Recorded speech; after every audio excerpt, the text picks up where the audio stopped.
DRG Kids. વાર્તા જાદુઈ પાંખ. સુંદરનગર એક ખૂબ જ સુંદર રાજ્ય હતું. કુદરતે આ જગ્યાને દરેક વસ્તુઓથી પ્રજ્વલિત કરી હતી. પહાડોથી વહેતા ઝરણા, ખણખણ વહેતી નદી, સુંદર પક્ષીઓનું ઝુંડ, ચારે તરફ લીલોતરી અને જાત જાતના રંગબેરંગી ફૂલો. ફૂલોની ઉપર ઉડતા સુંદર નાનકડા પતંગિયા. બીજી તરફ મોટા તળાવની વચ્ચે અડીખમ છે સુંદરનગરનો આલીશાન રાજમહેલ. આ રાજમહેલમાં જવા માટે હંસરૂપી નાવડીનો ઉપયોગ કરવો પડે છે. સુંદરનગરના રાજા મહેન્દ્ર પ્રતાપસિંહ એક કુશળ રાજા છે અને એમની પત્ની રાણી રૂકમણી ખૂબ જ દયાળુ છે. જેમની પુત્રી 14 વર્ષની રાજકુમારી ફૂલકુમારી ખૂબ જ કોમળ અને નાજુક છે અને પોતાના માતા પિતાની ખૂબ જ લાડકી દીકરી છે. રાજકુમારીને સંગીત ખૂબ જ પ્રિય હતું. ફૂલકુમારી ખૂબ જ સુંદર ગાઈ શકતી હતી. એ મહેલના સુંદર બગીચામાં દાસીઓની વચ્ચે બેસીને કેટલાય કલાકો સુધી પોતાની મધુર વાણીથી ગીત ગાતી અને બધાનું મન મોહી લેતી. બગીચામાં રાજકુમારીના ગીત સાંભળવા દૂર દૂરથી સુંદર સુંદર રંગબેરંગી પક્ષીઓ પણ ત્યાં આવતા. ફૂલો પર લાલ લાલ, પીળા પીળા, ભૂરા, લીલા પતંગિયા આવીને ફરકવા લાગતા. ક્યારેક આ ફૂલ પર, ક્યારે પહેલા ફૂલ પર રાજકુમારીના સંગીત પર નાચવા ગાવા લાગતી. તું છે પતંગિયાની રાણી, રાજકુમારી ફૂલોની, લાલ ગુલાબી લીલા પીળા રંગબેરંગી પાંખો છે, કયા દેશથી આવી છો? તું છે પતંગિયાની રાણી, ઉડી ઉડીને ફૂલોનો રસ પીએ છે, શું પરીલોકથી આવી છે? તું છે પતંગિયાની રાણી, રાજકુમારી ફૂલોની, ફૂલોનો રસ પીએ છે. રાજકુમારીના ગીતથી મહેલની આજુબાજુનું વાતાવરણ આનંદમય થઈ જાય છે. બીજી તરફ સુંદરનગરથી કોસો દૂર પ્રશાંત મહાસાગરની વચ્ચે એક વિશાળ પહાડ પર પક્ષીરાજ ગરુડ પોતાના મોટા પરિવારની સાથે રહેતો હતો. એમના પરિવારમાં સેંકડો વિશાળકાય પક્ષીઓ હતા જેમની પાંખો ખૂબ જ મોટી હતી. એ જગ્યાનું નામ હતું ગરુડવાસ. ત્યાં માનવ જાતિનું જવું મુશ્કેલ જ નહીં, અશક્ય હતું. ગરુડરાજના આ પહાડ પર સોના અને ચાંદી, હીરા જવેરાતના અસંખ્ય ભંડારો હતા. જ્યારે પણ કોઈ ત્યાં જવાનો પ્રયત્ન કરતું હતું, ગરુડરાજની સેના એને મારીને પ્રશાંત મહાસાગરમાં ફેંકી દેતી હતી. પછી વર્ષો સુધી કોઈનું સાહસ ન થતું. ગરુડરાજનો સૌથી નાનો છોકરો જામવન બાળપણથી જ બીમાર રહેતો હતો, જેને કારણે એની પાંખો નબળી થઈ ગઈ હતી અને એ ઉડી નહોતો શકતો. ગરુડરાજ જામવનને લઈને ખૂબ ચિંતામાં રહેતા હતા. ગરુડરાજ પહાડોની વચ્ચે પોતાના મોટા સિંહાસન પર પાંખો ફેલાવીને બેઠેલા છે અને એમનો આખો સેના પરિવાર ચારે બાજુએ ઊભા છે. જામવન પણ નજીકમાં જ ઊભો છે.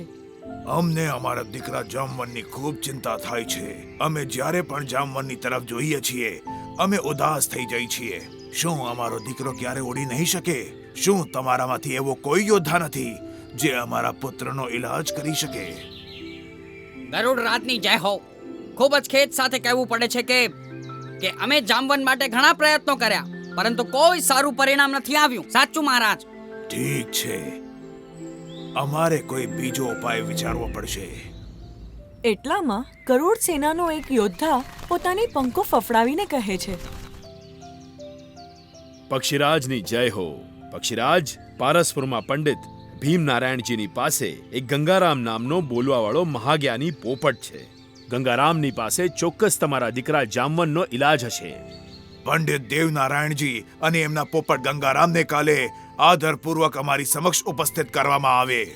જી પક્ષીરાજ, કાલે બંનેવને તમારી સમક્ષ ઉપસ્થિત કરી દેવામાં આવશે અને અમને પૂર્ણ વિશ્વાસ છે કે આપણને સફળતા ચોક્કસ મળશે. ઠીક છે વીર યોદ્ધા, તમે પ્રાતઃકાલમાં થોડા હજુ સૈનિકો લઈને પારસપુર માટે રવાના થઈ જાઓ અને પંડિતજીને લઈને આવો. જેવી તમારી આજ્ઞા ગરુડરાજ.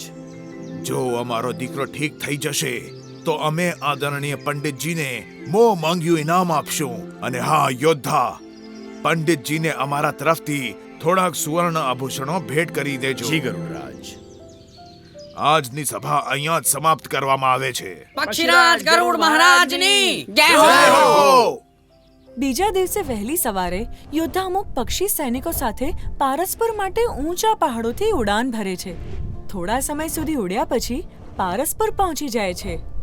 યોદ્ધા પોતાની તીક્ષ્ણ દૃષ્ટિથી પંડિતજીને નદીમાં સ્નાન કરતા જોઈ લે છે.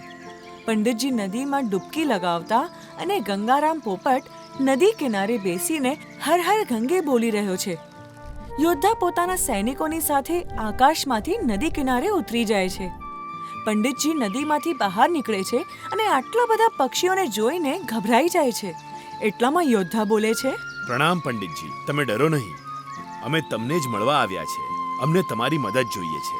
હા હા, બોલો.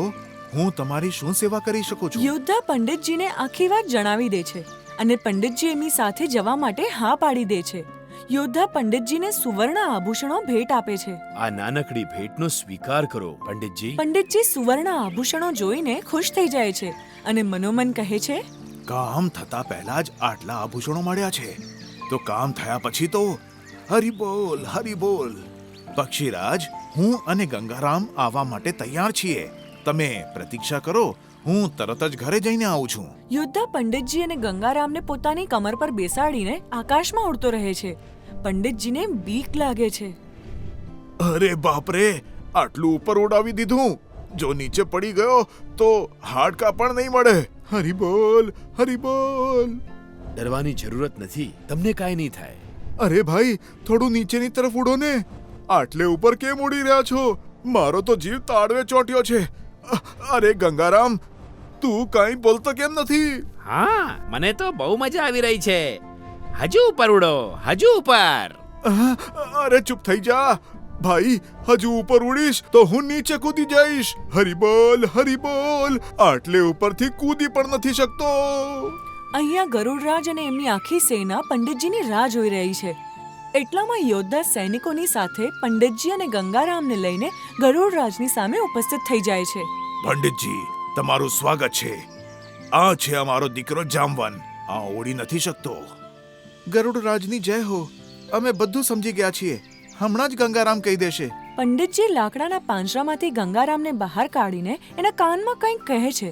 ગંગારામ જામવનની ચારે બાજુએ આંટો મારીને પંડિતજીના કાનમાં કંઈક કહે છે. શાબાશ ગંગારામ. ગરુડરાજ, તમારા દીકરાનો ઈલાજ શક્ય છે. જલ્દી કહો, શું ઈલાજ છે?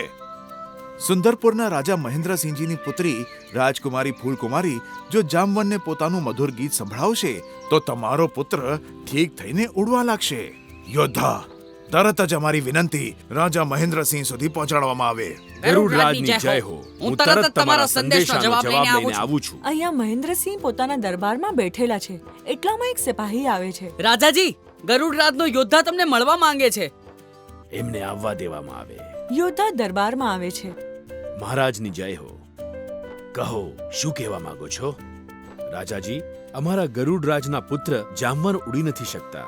જો તમારી પુત્રી રાજકુમારી પોતાનું મધુર ગીત જામવનજીને સંભળાવી દેશે તો એ ઠીક થઈને ઉડી શકશે. એટલા માટે ગરુડરાજે વિનમ્ર તમારી પાસે સંદેશો મોકલ્યો છે. જો અમારી દીકરીના માત્ર ગાવાથી કોઈનો જીવ બચી શકે છે તો અમે ગરુડરાજને સાદર આમંત્રણ આપીએ છીએ. અમારા મહેલમાં તમારું સ્વાગત છે. ધન્યવાદ રાજાજી. રાજાજીના દરબારમાં ગરુડરાજ, જામવન, પંડિતજી, ગંગારામ, યોદ્ધા અને અમુક દરબારીઓ પોતાના આસન પર બેઠેલા છે. રાજાની બાજુમાં રાજકુમારી બેઠી છે. રાજકુમારી ગાવાનું શરૂ કરે છે. એ સાંભળીને બધા મંત્રમુગ્ધ થઈ જાય છે અને જામવનની પાંખો ફફડાવા લાગે છે. તું છે પતંગિયાની રાણી, રાજકુમારી ફૂલોની, લાલ ગુલાબી લીલા પીળા રંગબેરંગી પાંખો છે. કયા દેશથી આવી છો?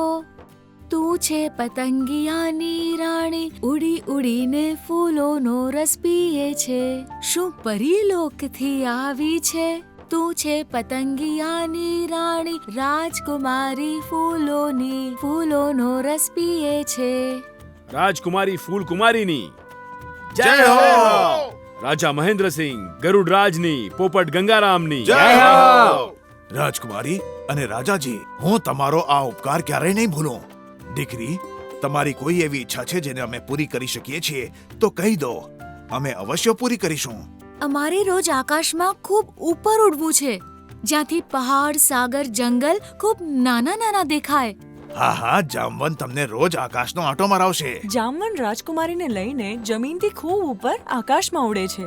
ત્યાંથી નીચે જંગલ, પહાડ, સાગર બધા નાના નાના દેખાય છે. મને ખૂબ મજા આવી રહી છે. તમે આમ જ ફેરવતા રહો. ચાલો ઘરે જઈએ. ઘણો સમય વીતી ગયો છે. અરે બસ થોડી વાર, ત્યાં પેલી બાજુ ચાલો.